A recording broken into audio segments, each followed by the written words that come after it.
Good evening साथियों।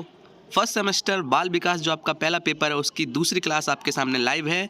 पहली class में डाल चुका हूँ, दूसरी क्लास का जो हमारा पार्ट है यानी कि सेकंड चैप्टर वो इस क्लास में मैं कंप्लीट करने वाला हूँ। तो जो दूसरा आपका पार्ट है वो है बाल विकास की अवस्थाएं। ये क्लास आपकी बहुत ही ज़्यादा ज़बरदस्त रहने वाली है क्योंकि मैंने पीपीटी बहुत ही शानदार बनाई है आपके लिए, बहुत ही एफर्ट लगाता हूँ आपके लिए, तो ये पीपीटी बहुत ही अच्छी है और ये आपको बाल विकास की जो अवस्थाएं हैं उनके बारे में बहुत अच्छे तरीके से डिस्क्राइब करेगा। तो इस क्लास को बड़े ही ध्यान से देखना और प्रॉपर नोट्स ज़रूर बनाना, क्योंकि नोट्स आप बनाएंगे तभी आपका जो सिलेबस है वो टाइम पे कंप्लीट होगा। और मैं अगले 30 दिन के अंदर ये जो सीडीपी आपकी वो पूरी कंप्लीट करा दूंगा और बहुत ही ज़बरदस्त तरीके से आपको ये सीडीपी पूरी समझ में आने वाली है। तो बढ़ते हैं हमारी टॉपिक की तरफ। पार्ट 1 मैंने आपको पढ़ा दिया था जिसमें बाल विकास क्या होता है, उसका अर्थ क्या होता है, उसका क्षेत्र क्या होता है। वो अगर देखना चाहते हैं तो प्लेलिस्ट में आप जाकर देख सकते हैं। जो पार्ट 2 है वो हमारा है बाल विकास की अवस्थाएं। अब पहले चैप्टर मैंने बताया था कि बाल विकास का कुछ क्रम होता है, अब वो क्रम में कुछ अवस्थाएं हैं। जो पहली अवस्था होती है बाल विकास की वो होती है शेषवा अवस्था, जो 0 से 6 वर्ष की होती है। फिर उसके बाद आती है आपकी बाल्यावस्था। बाल्यावस्था 6 से 12 वर्ष की होती है। बाल्यावस्था के बाद आपकी आती है किशोरावस्था जो कि 12 से 18। किशोरावस्था के बाद आती है आपकी प्रौढ़ावस्था जो कि 18 से 24 वर्ष के बीच के समय अवधि की होती है। तो ये हमारी हो गई अवस्थाएं। हमें इस चैप्टर में अवस्थाओं के बारे में डिटेल में पढ़ना है, तो हम ध्यान से पढ़ेंगे। बढ़ते हैं हमारी नेक्स्ट स्लाइड की तरफ, जो कि है पहली जो हमारी अवस्था है शेषवा अवस्था। शेषवा अवस्था का जो टाइम पीरियड होता है यानी कि काल समय, वो 0 से 6 वर्ष होता है। और शेषावस्था होती क्या है? शेषावस्था को अंग्रेजी भाषा में इन्फेंसी स्टेज कहा जाता है, जो कि लैटिन भाषा के शब्द इन्फेंट से लिया गया है। शेषावस्था को अंग्रेजी में आप क्या कहते हैं? इन्फेंसी स्टेज कहते हैं। और लैटिन भाषा के शब्द इन्फेंट से लिया गया है, जिसमें इन का अर्थ है नहीं और फेरी का अर्थ है बोलना, अर्थात बोलने के अयोग्य। जो बच्चा शेषावस्था में होता है वो बोलने में अयोग्य होता है, तो इसलिए इन्फेंट जो वर्ड लिया है वो लैटिन भाषा से लिया गया है, जिसका मतलब होता है बच्चा बोलने में अयोग्य है। इसलिए शेषावस्था को इन्फेंसी स्टेज भी कहा जाता है। ये हमने बता दिया आपको शेषावस्था किसे कहते हैं। बढ़ते हैं नेक्स्ट स्लाइड की तरफ। अब बहुत ही महत्वपूर्ण परिभाषाएं दी गई। ये परिभाषाएं बहुत ही इंपॉर्टेंट हैं क्योंकि एग्जाम में आपकी जो डीएलएड एग्जाम है उसमें ज्यों की त्यों ये परिभाषाएं आपसे पूछ ली जाती हैं। शेषावस्था की महत्वपूर्ण परिभाषाएं, जो पहली परिभाषा है वो है फ्राइड के अनुसार। फ्राइड के अनुसार मनुष्य को जो कुछ बनना होता है प्रारंभ के 4-5 वर्षों में ही बन जाता है। इनके अनुसार इन्होंने ये डेफिनेशन दी है कि बच्चे को या मनुष्य को या व्यक्ति को जो कुछ बनना होता है वह प्रारंभ के 4-5 वर्षों में ही बन जाता है। ये डेफिनेशन आप अपने नोट्स में जरूर लिखेंगे क्योंकि ये डेफिनेशन 1-2 बार पूछी गई है। वैलेंटाइन के अनुसार शेषावस्था सीखने का आदर्श काल है। ये डेफिनेशन भी काफ़ी बार एग्जाम में आई है ऑप्शन में। तो ये सभी जो डेफिनेशन मैंने लिए वो सभी एग्जाम में आ चुकी हैं, इनको आपको जरूर लिखना है और याद जरूर करना है। उसके बाद गुड एडम के अनुसार व्यक्ति का जितना भी मानसिक विकास होता है उसका आधा 3 वर्ष की आयु तक हो जाता है। यानी कि व्यक्ति का जितना भी मानसिक विकास होना होता है उसका आधा 3 वर्ष तक हो चुका होता है। बच्चा 50% उसका धीरे धीरे होता रहता है। ये 3 जो इंपॉर्टेंट आपके वैज्ञानिक या साइंटिस्ट या साइकोलॉजिस्ट थे उन्होंने ये 3 डेफिनेशन दी हैं और बहुत ही महत्वपूर्ण डेफिनेशन है। बढ़ते हैं हमारी नेक्स्ट स्लाइड की तरफ। अब बढ़ते हैं हम शेषावस्था की विशेषताएं। शेषावस्था की विशेषताएं बहुत ही इंपॉर्टेंट है। सीधा क्वेश्चन ये आ जाता है कि शेषावस्था की विशेषताओं पर प्रकाश डालिए या वर्णन कीजिए। तो शेषावस्था में जो पहली विशेषता है, शेषावस्था में तीव्र शारीरिक विकास होता है। आप देखते हैं कि बच्चा जब जन्म लेता है तो बहुत ही छोटा है और अचानक 2 साल में उसका जो शरीर पहले की तुलना में 50-60%, 70% तक बढ़ जाता है। तो शेषावस्था में जो शारीरिक विकास है वो बहुत तेज होता है।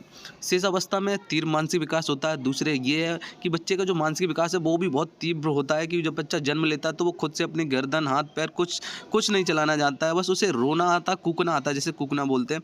बाकी वो धीरे धीरे सारी जो क्रिया हैं वो मानसिक स्थिति के अनुसार करना सीख जाता। हाथ चलाना, ये सब क्या है, किसी को कुछ मांगना या किसी चीज़ को मांगने के लिए रोने लगना, ये सब क्या है, मानसिक क्रिया है वो कर रहा है। तो शेषावस्था में आपका जो शारीरिक विकास और मानसिक विकास बहुत तीव्र होता है। हमेशा इस चीज़ को ध्यान रखना कि शारीरिक और मानसिक विकास आपका शेषावस्था में तेज होगा।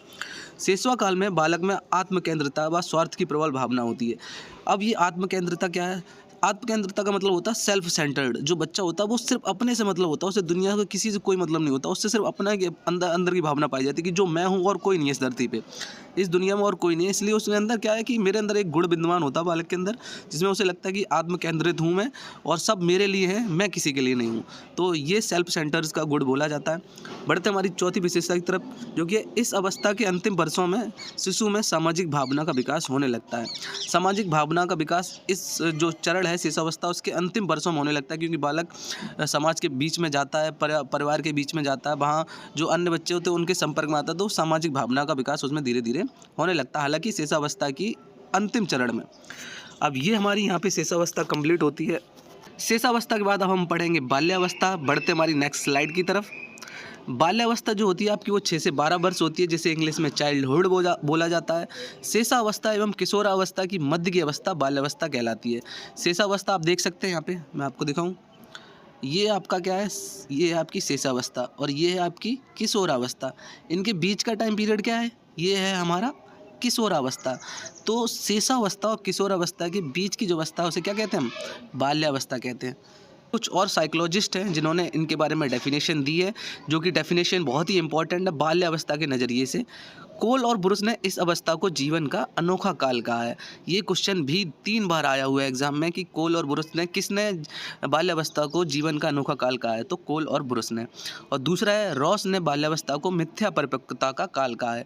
मिथ्या परिपक्वता का काल उन्होंने इसलिए कहा है क्योंकि बच्चे को लगता है कि वह इस एज में जो चाहे वो कर सकता है, उसको एक मिथ हो जाता है कि हाँ मैं अब प्रौढ़ हो चुका हूँ, मैं एक समझदार मैच्योर हो चुका हूँ, लेकिन वो असल में मैच्योर नहीं होता, सिर्फ उसको ऐसा आभास होता है, इसलिए इसे मिथ्या परिपक्वता का काल कहा है किसने, रॉस ने। ये सभी आप डेफिनेशन अच्छे से अपने नोटबुक में लिखेंगे। बढ़ते हमारी नेक्स्ट स्लाइड की तरफ। इसके बाद किलपैट्रिक ने कहा है, किलपैट्रिक ने बाल्यावस्था को प्रतिद्वंद्विता का काल माना है। प्रतिद्वंद्विता का काल मतलब कि कंपटीशन, एक दूसरे के प्रति कंपटीशन रखते हैं बच्चे, तो किलपैट्रिक ने बाल्यावस्था को प्रतिद्वंद्विता का काल माना है। इसके बाद इस काल में बालक एवं बालिकाओं में सामाजिक संबंध स्थापित करने की प्रबल भावना दिखाई पड़ती है। जो ये काल होता है बाल्यावस्था, इसमें क्या बच्चे अपने दोस्तों से नए नए दोस्त बनाते हैं, उनसे दोस्ती करते हैं, तो क्या सामाजिक संबंध स्थापित करने की प्रबल भावना इनमें होती है। वे अपने अलग अलग समूह बनाते हैं, जैसे मेरे कोई 2 फ्रेंड्स हैं या मैं किशोरावस्था में, तो मेरे दोस्त के कोई 2 और फ्रेंड होंगे, इससे क्या वे अलग अलग समूह बनाते हैं और इस समूह को क्या कहते हैं आप, आयु की टोली कहते हैं या टोली की आयु कहते हैं, जिसे इंग्लिश में गैंग एज भी कहा जाता है। तो क्वेश्चन ऐसे पूछ लिया जाता है कि गैंग एज किस काल को कहा जाता है, तो गैंग एज आप बोल सकते हैं बाल्यावस्था को कहा जाता है, या समूह की आयु या टोली की आयु किसे कहा जाता है, तो वो किसे कहा जाता है, बाल्यावस्था को। ये क्वेश्चन भी आपका CTET में आ चुका है, DLED में भी आ चुका है, तो ये बहुत ही इंपॉर्टेंट सारी चीज़ें मैंने इस PPT में ली हैं। तो ये हमने पढ़ा है आपको बाल्यावस्था के बारे में, बाल्यावस्था की परिभाषा क्या होती है। बढ़ते हैं बाल्यावस्था की विशेषता के बारे में। तो बाल्यावस्था की विशेषताएं, जैसे कि शेषावस्था मैंने बताया था कि शारीरिक और मानसिक विकास तीव्र होता है, लेकिन बाल्यावस्था में क्या होता है कि शारीरिक और मानसिक विकास में स्थिरता आ जाती है, क्योंकि जो स्टार्टिंग का विकास आपका होना होता है वो हो चुका होता है, फिर उसमें क्या स्थिरता आती है, उसमें रुकावट आती है। रुकावट नहीं बोल सकते, मतलब एक तरह रुकावट गलत वर्ड होगा यहाँ पे, उनमें ठहरना आ जाता है कि एक समय पीरियड बाद अचानक से बहुत तेज़ हम बढ़े और फिर धीरे धीरे चल रहे हैं, रुकते नहीं, धीरे धीरे शारीरिक और मानसिक विकास किशोरावस्था में भी होता रहता है। तो ये हमारा बाल्यावस्था में शारीरिक तथा मानसिक विकास होता है। अब आते हैं बाल्यावस्था में प्रतिस्पर्धा की भावना आ जाती है। बाल्यावस्था में जो सबसे सेंटर जो गुण मानेंगे वो प्रतिस्पर्धा की ही मानेंगे, क्योंकि बच्चे अपने साथियों से प्रतिस्पर्धा करते हैं, अपने जो पड़ोस में परिवार में जो बच्चे रहते हैं उन सब में प्रतिस्पर्धा की क्या भावना पाई जाती है। वो हर काम को अपने नज़रिए से करना चाहते हैं, तो उनमें प्रतिस्पर्धा की एक भावना पाई जाती है। उसके बाद तीसरी जो है, इस अवस्था में बालक उचित अनुचित में अंतर करने लगता है तथा वह अपने संवेगों पर नियंत्रण स्थापित करना सीख जाता है। बालक उचित और अनुचित, उसे क्या उचित है अनुचित है उसमें वो अंतर करने लगता है, और संवेग जैसे कि हंसना, रोना, किस टाइम किस तरीके के संवेग या इमोशन प्रकट करने हैं, वो उस पर उसका नियंत्रण आ जाता है कि अब मुझे हंसना है, रोना है, ये सब उसके संवेग पे कंट्रोल बाल्यावस्था में आ जाता है। चौथी जो आपकी है, इस अवस्था में बालक सामूहिक खेलों में भाग लेते हैं, जिससे उनकी सामूहिक भावना का विकास होने लगता है, क्योंकि बाल्यावस्था में बच्चे अपने बहुत सारे मित्र बनाते हुए उनके साथ सामूहिक खेल खेलते हैं, तो इस प्रकार अपने आप ही सामूहिक भावना का विकास होने लगता है। ये हमने पढ़ी बाल्यावस्था की विशेषताएँ। अब बढ़ते हैं हम किशोरावस्था। किशोरावस्था बहुत ही ज़्यादा इंपॉर्टेंट है, क्वेश्चन इससे अक्सर पूछे जाते हैं। तो पढ़ते हैं हम किशोरावस्था, जो कि है 12 से 18 वर्ष। किशोरावस्था को एडोलसेंस कहा जाता है। किशोरावस्था अंग्रेजी भाषा के शब्द एडोलसेंस से लिया गया है, जो कि लैटिन भाषा के शब्द एडोलसियर से लिया गया है। जो किशोरावस्था ये शब्द है वो अंग्रेजी भाषा के एडोलसेंस से लिया गया है और लैटिन भाषा के एडोलसियर से लिया गया है, जिसका अर्थ है परिपक्वता की ओर बढ़ना। अब जो लैटिन भाषा का शब्द है एडोलसियर, उसका मतलब हुआ परिपक्वता की ओर बढ़ना। बच्चा जो है अभी तक बाल्यावस्था में था, अब वो क्या, अब पहले तो मिथ्या परिपक्व हुआ था, अब क्या वो असलियत में परिपक्वता की ओर बढ़ेगा। किस में बढ़ेगा? किशोरावस्था में बढ़ेगा। तो इसलिए इसको क्या कहा गया? एडोलेंस कहा गया, क्योंकि ये बच्चा परिपक्वता की ओर बढ़ रहा है। एक और महान साइकोलॉजिस्ट है स्टैनले हॉल, उनके अनुसार किशोर अवस्था बड़े तनाव, तूफान एवं विरोध की अवस्था है। अब तनाव तूफान की क्यों? क्योंकि बच्चे में भयंकर बहुत सारे चेंजेस होते हैं, चाहे वो मानसिक स्तर पर, शारीरिक स्तर पे हैं। तो बहुत सारे बच्चों में तनाव, तूफान, इनसे मतलब ये है कि बच्चे अलग अलग स्थिति में अलग अलग प्रकार से अपना व्यवहार प्रदर्शित करता है, विरोध करता है। तो इसलिए ये जो काल है ये बड़े तनाव, तूफान एवं विरोध का काल होता है। इसलिए स्टैनले हॉल ने ये डेफिनेशन दी है और ये डेफिनेशन भी डीएलएड में 3 बार पूछी जा चुकी है। अब बढ़ते हैं हम नेक्स्ट स्लाइड पे। ये की है किशोर अवस्था की विशेषताएं। किशोर अवस्था की विशेषताएं क्या है? तो जैसे कि आपको पता है, अगली स्लाइड में पहले आपको दिखा दूं तो शारीरिक और मानसिक विकास पहले बता देता हूं मैं आपको। इस अवस्था में तीव्र शारीरिक परिवर्तन दिखाई पड़ते हैं। किशोरों के भार, बल, लंबाई में वृद्धि होती तथा कंधे चौड़े एवं शरीर पर बाल उगाते हैं। अब शारीरिक विकास क्या, बच्चों में जो शारीरिक विकास होता है किशोर अवस्था में, उसमें क्या है, तीव्र शारीरिक परिवर्तन होते हैं। पहले तीव्र आपके किस में हुए थे? शिशुअवस्था में। बाल्यावस्था में थोड़ा ठहराव आया था और शारीरिक विकास और जो किशोर अवस्था उसमें क्या, उसमें फिर से तीव्र शारीरिक परिवर्तन होंगे। किशोरों का जो भार होगा वो बढ़ेगा तेजी से, लंबाई में वृद्धि होगी, कंधे एवं चौड़ों पर जो चौड़े होते हैं वो कंधे चौड़े हो जाएंगे और शरीर पर बाल थोड़े थोड़े से उगाते हैं। तो ये तो शारीरिक विकास। अब पीछे आते हैं और क्या विशेषता है, वो है कामुकता। कामुकता से क्या मतलब है? यहाँ पे किशोरावस्था के दौरान बालकों की कर्म इंद्रियाँ पूर्णतः विकसित हो जाती है। इस आयु में विपरीत लिंग के प्रति आकर्षण अपने चरम पर होता है। जैसे कि आप पता है, जब बच्चा किशोरावस्था, जो भी बच्चे किशोरावस्था में प्रवेश करते हैं उनमें विपरीत लिंग के प्रति आकर्षण अपने चरम पर होता है। इस जो ये वो होता है वो अपनी नेक्स्ट लेवल पर होता है उस टाइम पीरियड में, क्योंकि बच्चा जो होता है, जब बच्चा तो नहीं बोल सकते, किशोर जो होता है वो विपरीत लिंग के प्रति आकर्षण प्रदर्शित करता है, क्योंकि उसे ये सब चीज़ें करने में अच्छा लगता है, क्योंकि उसकी जो कर्म इंद्रियाँ वो पूर्णतः विकसित हो चुकी होती हैं। इसलिए वो अपने जो विपरीत लिंग का व्यक्ति है या अन्य कोई मानव है उसके प्रति आकर्षण अपने चरम पर रखता है। दूसरा, वीर पूजा की प्रवृत्ति। इस काल में किशोर की में वीर पूजा की प्रवृत्ति पाई जाती है। वह अपनी रुचि के अनुसार आदर्श व्यक्ति, राजनेताओं, अभिनेताओं आदि का अनुसरण एवं गुणगान करते हैं। किशोरावस्था में बालक अक्सर किसी को अपना रोल मॉडल बना लेते हैं, उनके अनुसार, उनके अनुसरण और उनकी की तरह अपना व्यवहार करने की कोशिश करते हैं। तो कामुकता और वीर पूजा की प्रवृत्ति मैंने आपको बता दी, ये विशेषताएं। शारीरिक विकास मैंने आपको बता दिया, किशोरावस्था में तीव्र फिर से आपको दिखाई देना पड़ता है। किशोरावस्था में बुद्धि का सबसे अधिक विकास होता है। इस अवस्था मस्तिष्क के लगभग प्रत्येक क्षेत्र में पूर्ण विकास होता है। अब किशोर अवस्था में क्या है, बुद्धि का सबसे अधिक विकास होता है, क्योंकि मस्तिष्क का लगभग जितना भी क्षेत्र होता है उसमें पूर्णतः विकास हो चुका होता है या हो रहा होता है।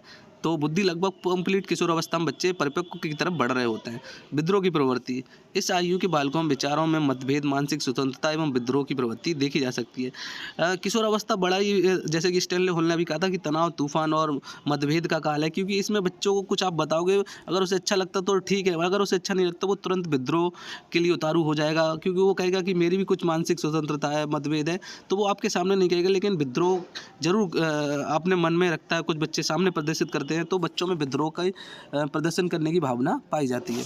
तो ये हो गई आपकी किशोरावस्था की विशेषताएं, जो कि बहुत ही इंपॉर्टेंट थी। ये जो सभी स्टेज हैं, शिशुअवस्था, किशोरावस्था, बाल्यावस्था, इन सभी को कोई ना कोई तो कारक हैं जो प्रभावित करते हैं। जो पहला कारक है वो है आपका वंशानुक्रम। अब वंशानुक्रम से क्या मतलब है? वंशानुक्रम का मतलब होता है, जैसे इंग्लिश में हेरिडिटी कहा जाता है। वंशानुक्रम का मतलब होता है ऐसे कुछ गुण सूत्र, गुण धर्म होते हैं जो बच्चे को अपने माता पिता से मिलते हैं। जैसे कि कोई माता पिता हैं, अगर उनकी हाइट लंबी है तो ज़्यादातर चांस होते हैं कि बच्चे की भी हाइट लंबी होगी। तो वंशानुक्रम क्या है कि कुछ ना कुछ जो गुण होते हैं वो उस बच्चे को अपने माता पिता से मिलते हैं, जो उसके विकास को प्रभावित करते हैं। किसके विकास को प्रभावित करते हैं? बच्चे को विकास को प्रभावित करते हैं। उसे वो वंशानुक्रम में मिलते हैं, उसके माता पिता के द्वारा, माता पिता को उसको दादा दादी के द्वारा मिले होंगे। तो ये जो गुण सूत्र होते हैं, गुण धर्म होते हैं, ये सब किसको, माता पिता से बच्चों को मिलते हैं, जिससे बच्चों का जो विकास होता है वो प्रभावित होता है। दूसरा जो कारण सबसे इंपॉर्टेंट है बाल विकास को प्रभावित करने वाला, वो है आपका वातावरण। अब वातावरण कैसे? जब बच्चे का जन्म होता है तो बच्चे को अगर विभिन्न विभिन्न वातावरण में रखा जाए, अगर किसी बच्चे को कश्मीर में रखा जाए तो कश्मीर की जलवायु के अनुसार उसका विकास होगा। अगर उसे उत्तर प्रदेश में रखा जाए तो उसे उत्तर प्रदेश की जलवायु के अनुसार उसका विकास होगा। अगर किसी बच्चे को किसी अच्छे विद्यालय में पढ़ाया जाए तो उसका उस विद्यालय के अनुसार उसका विकास होगा। और किसी ऐसे नॉर्मल सामान्य विद्यालय में पढ़ाया जाए या किसी गिरे हुए विद्यालय में पढ़ाया जाए जिसकी क्वालिटी अच्छी ना हो एजुकेशन की, तो उसका विकास उस अनुसार होगा। तो वातावरण और वंशानुक्रम दोनों ही बाल विकास को बड़े ही गहन रूप से प्रभावित करते हैं। इनका रोल बहुत बड़ा है। बाल विकास का सेकंड चैप्टर यहीं पे कंप्लीट होता है। अगर आप इसकी PDF देखना चाहते हैं तो टेलीग्राम आपको डिस्क्रिप्शन में मिल जाएगा, उस पर आप टैप करेंगे तो मेरा टेलीग्राम ग्रुप में पहुंच जाएंगे। वहाँ पे आपको ये PDF में मिल जाएगा, वहाँ से आप इजीली अपने नोट्स बना सकते हैं। आई होप आपको आज की क्लास अच्छी लगी होगी। अगर आपको ये क्लास अच्छी लगी है तो प्लीज़ इस चैनल को सब्सक्राइब जरूर करें और आपके जितने भी दोस्त हैं उनको ये क्लास ज़रूर भेजें ताकि उनको ये क्लास समझ में आए और उनका भी DLED में अच्छा स्कोर आए। बहुत बहुत धन्यवाद।